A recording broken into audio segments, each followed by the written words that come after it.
بسم اللہ الرحمن الرحیم۔ ایک مرتبہ رسول اللہ صلی اللہ علیہ وآلہ وسلم مسجد میں تشریف فرماتے اور لوگ آپ صلی اللہ علیہ وسلم کے ارد گرد بیٹھے ہوئے تھے کہ 3 آدمی وہاں آئے۔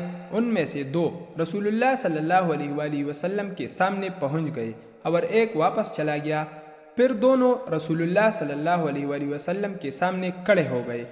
اس کے بعد ان میں سے ایک نے جب مجلس میں ایک جگہ کچھ گنجائش دیکھی تو وہاں بیٹھ گیا اور دوسرا اہل مجلس کے پیچھے بیٹھ گیا اور تیسرا جو تھا وہ لوٹ گیا۔ تو جب رسول اللہ صلی اللہ علیہ وآلہ وسلم اپنی گفتگو سے فارغ ہوئے تو صحابہ کرام رضی اللہ تعالی عنہم سے فرمایا کہ کیا میں تمہیں 3 آدمیوں کے بارے میں نہ بتاؤں؟ ان میں سے ایک نے اللہ سے پناہ چاہی، اللہ نے اسے پناہ دی، اور دوسرے کو شرم آئی تو اللہ بھی اس سے شرمایا کہ اسے بھی بخش دیا، اور تیسرے شخص نے منہ موڑا تو اللہ نے بھی اس سے منہ موڑ لیا۔ صحیح بخاری حدیث نمبر 66۔